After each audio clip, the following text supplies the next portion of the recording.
माई जन्म देती हमरा के छोड़कर चल गईली, कहे के तुम्हारा जी हमार बाबूजी रहलन। बाकी बेटी होके के सुख हमरा कभू ना मिलल। बाबूजी ना चाहत रहलन कि हमरा के केहू लौंडा नाच करे वाला के लईकी जाने। यही खातिर हमार पालन पोषण नानी की यहाँ भइल। नानिए हमार सब कुछ रही, हमरा के पढ़वली लिखवली बड़ा कैली। बाकी नानी के गुजरला के बाद हम बहुत ही अकेला महसूस करे लगनी। तब रउआ आई नहीं हमार जिंदगी में। हम हमेशा छुप छुप के रउआ के नाचत गावत देखत रही। बाबूजी हमेशा फोन करत रहन और रउरा बारे में बतावत रहन। उ चाहत रहन कि रउआ बहुत बड़ कलाकार बनी। आप फिर हमनी के ब्याह करवाई हैं। अब अचानक वो दुनिया से चल गईलन। बहुत बड़ जिम्मेवारी छोड़ के गईल बाड़े रउआ ऊपर और हमरा ऊपर भी।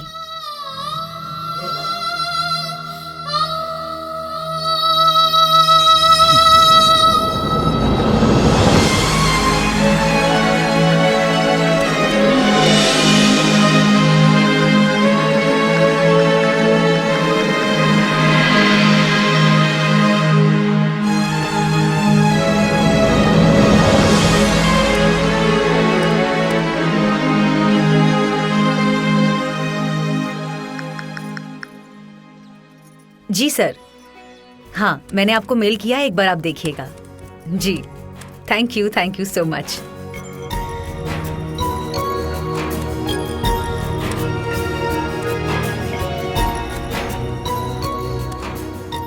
का जुगाड़ लगाओ तारू? जुगाड़ ना, प्रोग्राम फिक्स कराता नहीं। बहुत बड़ी इवेंट मैनेजर से बात हो गई बा। ई देखी एगो आवरी कंफर्मेशन आ गई।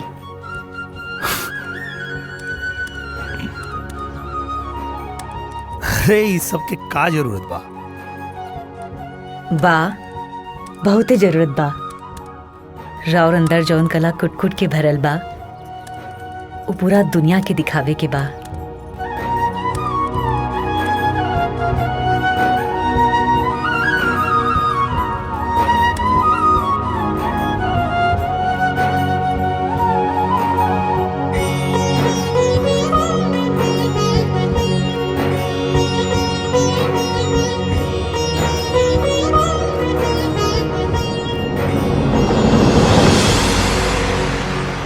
महेंद्र मिसिर और भिखारी ठाकुर की कला के विरासत को आगे बढ़ाता हुआ एक छोटे से गांव में पला बड़ा गरीब परिवार का लड़का अपने सपनों को पूरे देश में साकार करने में लगा हुआ है।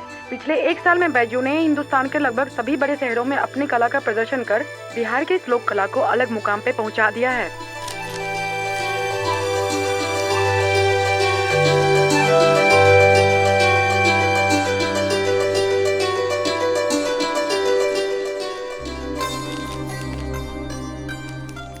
यह हाल रही तो जिंदगी भर खातिर बिजी हो जाई। हम जब से भी आ भइल बा बहरे बाहर घुमावत आरू। कुछ महीना में पूरा भारत के दर्शन करा देलो। अब लंदन से इनविटेशन आइल बा। लोक कला के फेस्टिवल हो रहल बा। पूरा दुनिया से कलाकार जुटी हैं। इंडिया से जाइब रहुआ। हम जाके का करब? हमरा अंग्रेजी बोले के सहुरे ना। इंडिया से कला संस्कृति विभाग की टीम जाता। रहुआ चिंता करे की कौनो जरूरत नहीं खे। भूली मत कि अब रहुआ बैजू नहीं खी, बैजू महाराज बानी। तू तो नाम ले लू हमार। सॉरी, आज के निकल गेल खुशी में। कौनो बात ना, हमरा के अच्छा लगल। अच्छा एगो बात बताओ, हम लंदन चल जाई, तू यहाँ अकेले रहो? तू चला लंदन? आश्रम के संभाली और हम अकेले कहाँ बानी। हमार घर बा, सास ससुर ननद सब बाड़े। आज न तो कल उनके लगे जाए के रहे। अब सही समय आ गइल बा आपन गृह प्रवेश के। बाबूजी ना स्वीकार करिए हमके। हमरा तो करी है नु स्वीकार।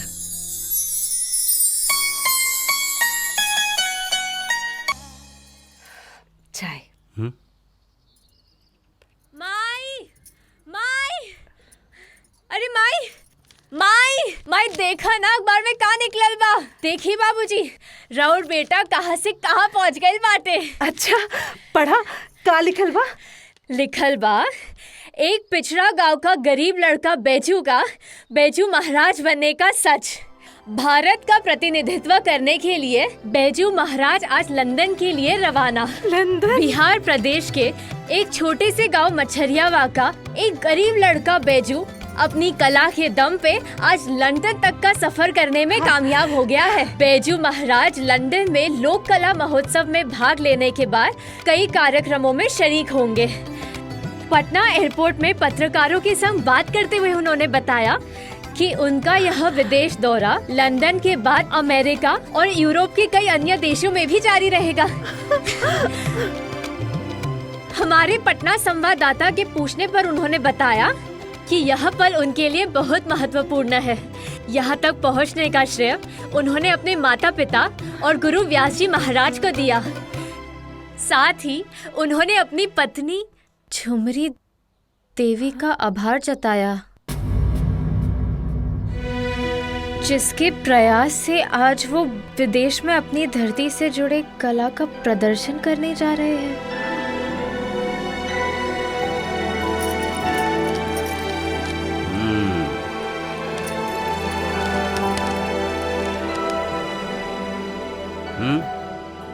देख ले लू,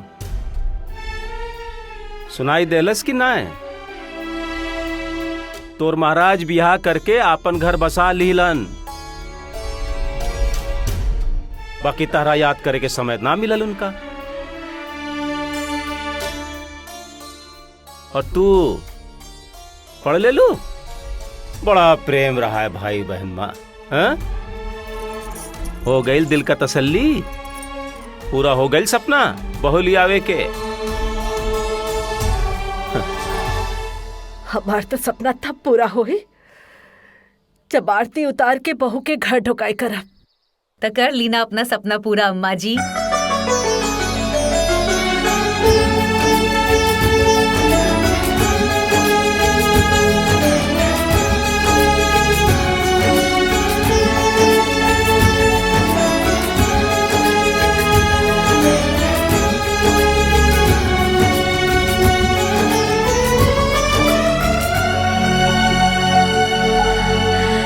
पहुंची? चंदा रुका।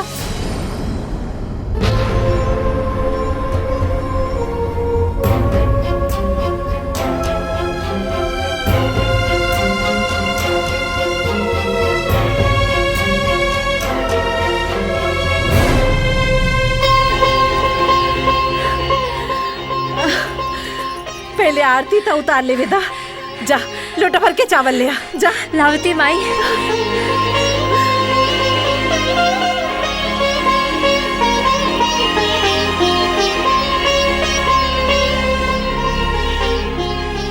माई जल्दी आवा।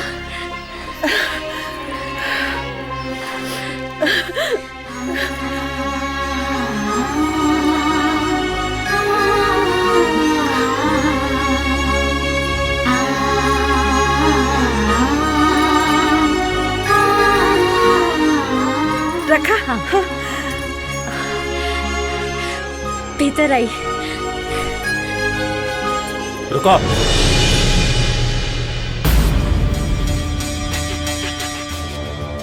बहू के पांव ही घर में एक ही शर्त में पड़ी, चाहे कुछ वो हो जाए, बहू ये घर छोड़ के कबहू न जाई।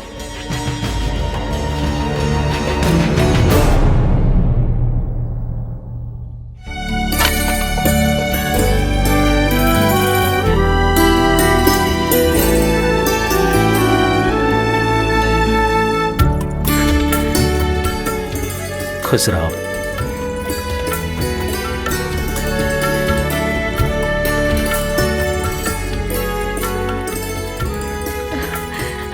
दूधो नहा, पूतो फला। बस बस बस। आवा भीतर आवा। चली भौजी, अरे सॉरी, अरे एगो बात पूछे के बा। रउआ के भौजी कही कि भाभी? कुछ हो जौन तरह के नीक लागे। भौजी बुलावे में अपनापन ज्यादा लागेला, भाभी तनी। बाकी हम ना रउआ के देखे तनी कंफ्यूज आ गइल बानी। भौजी रउआ बहुत निम्मन बानी, एकदम ही घर के सदस्य लागे नी। काश बैजू भैया भी आईतन रउआ संगे। अरे आ जाई है, जरूर आई है। अब की विदेश से लौट के यहीं जे आई है। बहुत दुखी रहन तोहरा याद करके, हमेशा तोहरे बारे में सोचत रहत रहन। उनका बहुत सदमा लागल रहे जब तोहार बारात लौट गई रहे। सब किस्सा सुनवले रहन, तबे से हमार मन करत रहे कि कैसे जल्दी से आके हम सब केहू से मिली। बाकी उनको जिद रहे कि पहले कछु बन जाई तभी घरे वापस लौटब। अरे अब कितना बनी है, अतना बड़ तो बन गईलन। अरे अम्मा जी, अम्मा जी। हाँ रवा खुश नहीं की हमरा आयला से? अरे अरे ऐसन कोनो बात ना हा बिटिया, हम कहे ना खुश रहा, हम तो बहुते खुश बानी। हाँ अगर तू भैजुआ के संगे आईतू तौरी बेसी खुश होती, पर कोनो बात नहीं, हम बहुत खुश बानी।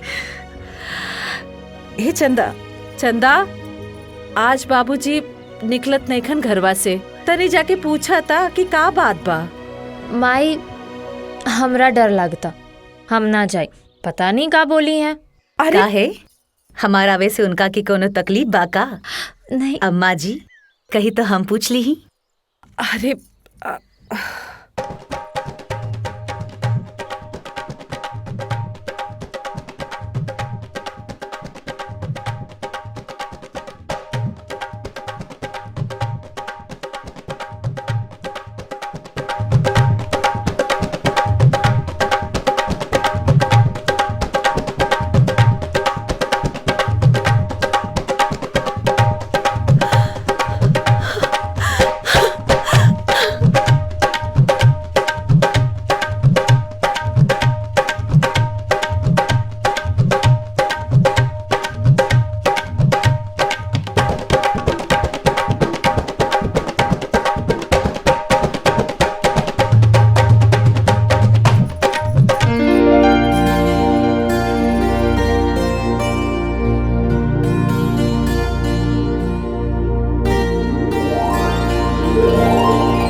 बैजू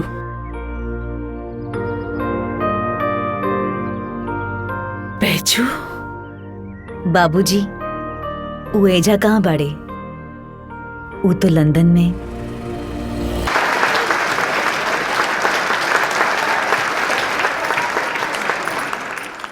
हम सच कहा था नहीं, ब्याह टूटे के सबसे ज्यादा दुख हमरे के भइल रहे। वो दिन पता ना का भइल रहे बाबूजी के, हमहू ना समझा पाई। बैजू भैया बहुत समझौले उनका, पर ऊ बेरा ना जाने उनकर मन में का सवार रहे। बैजू भैया के गिड़गिड़ावत देख के हमरा के बहुत बुरा लागत रहे। तबे हम सोच लेने की चाहे कुछ हो जाए, बियाह हम चंदा से ही करब।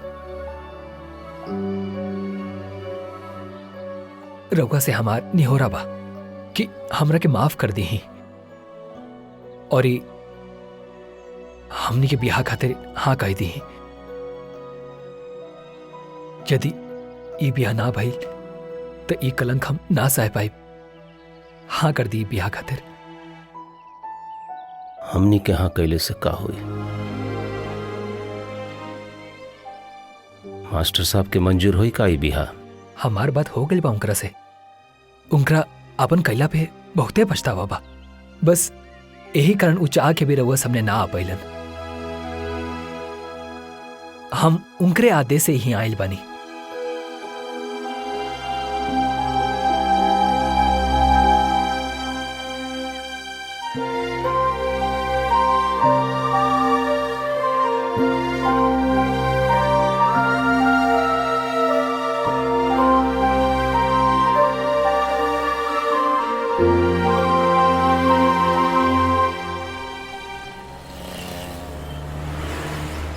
नमस्ते इंडिया।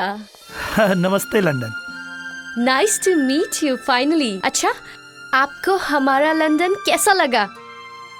अरे आप लोग सोच रहे होंगे ना कि मैं इतनी अच्छी हिंदी कैसे बोल लेती हूँ। वो क्या है ना, मेरी मॉम भी इंडियन है और वो बिहार से हैं। स्पेशली आज यहाँ आपसे मिलने आई है मॉम। दिस इज बैजू महाराज आई वाज टॉकिंग अबाउट। नमस्ते। नमस्ते। इकाहन बाबू कि रउआ से हमारे एगो विनती बा कि आज रात के भोजन हमनी के साथे हमरा घर पर करी। अरे बाप रे, लंदन में इतना खाटी भोजपुरी हम सपनों में ना सोचले रहे कि लंदन में क्यों इतना खाटी भोजपुरी बोली। अरे रउआ जब इतना बढ़िया भोजपुरी बोलता जी। तो देसी पकवान भी बढ़िया बनाओ तो खब। एकदम खाटी बिहारी। अरे तब तो हम जरूर आई।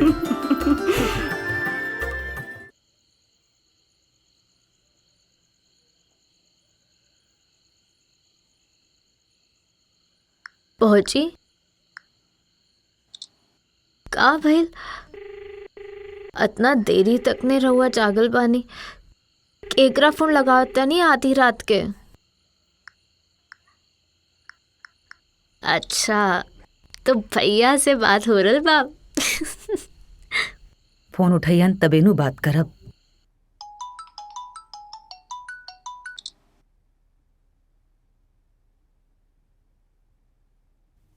बहुत अच्छा खाना बनल बा।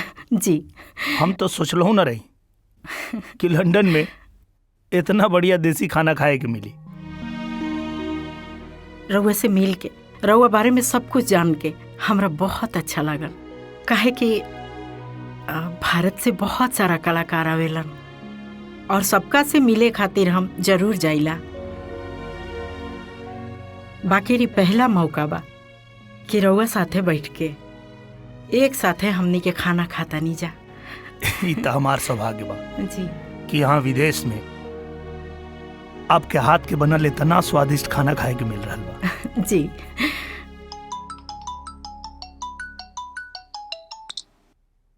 आप रिसीव कर सकते हैं। हम्म।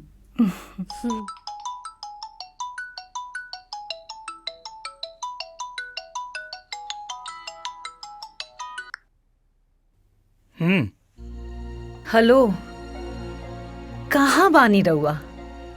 पिछला 4-5 घंटा से रउआ के फोन लगावतानी। लंदन जाके इतना बिजी हो गई नी। अरे ना, कार्यक्रम खत्म हो गया। हम आइल बानी कियारा के घरे खाना खाए। खाना खाता नहीं, बाद में कॉल करी ले दोगे। Hello,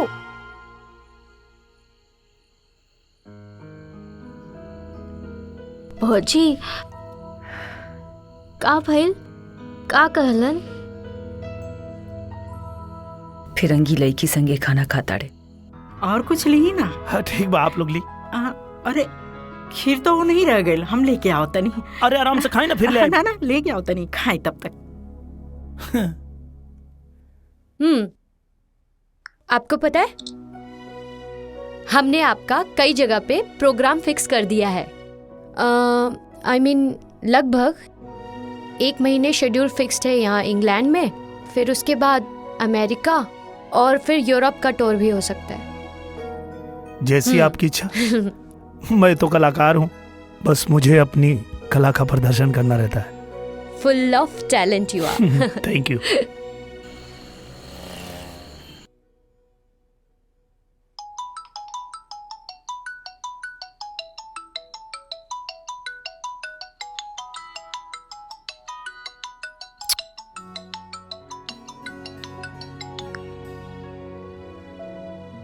hello.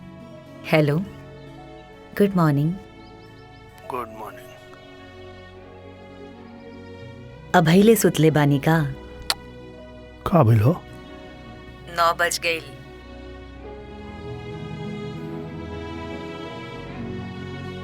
अरे 9 वहाँ न बजता, यहाँ सवेरे के 5 बजता। अरे हाँ, सॉरी, रउआ के जगह देनी। और कॉल ना आइल तो हम सोचने की हम ही फोन कर ली ही। हाँ, बिजी हो गई रही, फोन ना कर पेनी। अब अगला बार हमहू आइब संगे, फिर कुछ हो ना भूले देव, बुझाइल? हाँ ठीक बा, ठीक बा, तैयारी कर ला, अगला बार तू आ जिया। चंदा के ब्याह के दिन रखा गई, अगला हफ्ता 7 तारीख के। का? रउआ जल्दी से आवे के प्लान बना ली। इतना जल्दी? अरे तू तो हमके यहाँ फंसा देले बाड़ू। लगातार यहाँ प्रोग्राम होता, अभी लोग पता न कहाँ कहाँ के प्रोग्राम बुकिंग कैले बा। इतना जल्दी हम कैसे आ पाई? आवे के तो पड़ी, बहन के ब्याह बा। बात करी वो इवेंट वाली कियारा से।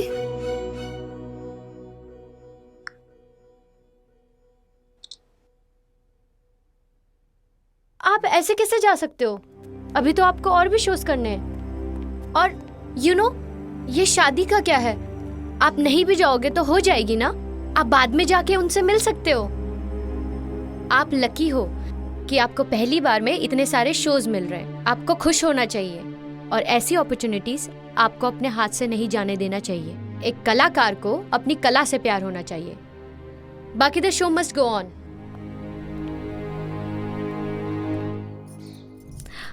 बदल गए बाड़े भैया, आप बहुत बड़ महाराज बन गए ना। अतना मानत रहन हमरा, और हमरे ब्याह में ना आई। बोची, उनका बिना ही ब्याह कैसन लागी।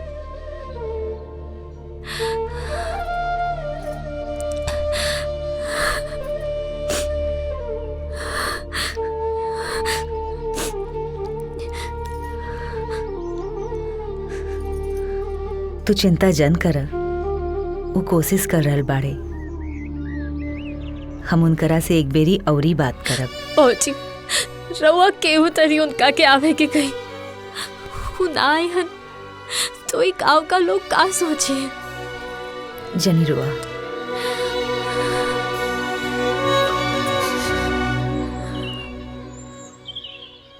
पिया कहले बहरा जाइब, कुछ दिन में घूमी आइब, किए हो मोरे रामा, किए हो मोरे रामा, सुकवाऊ गल तब गईलन भागल ए राम, किए हो मोरे रामा, सुकवाऊ गल तब गईलन भागल ए राम। हार रे सजनी रे, रे सजनी रे, रे सजनी, पियवा गईलन विदेशवा, रे सजनी, पियवा गईलन विदेशवा, रे सजनी।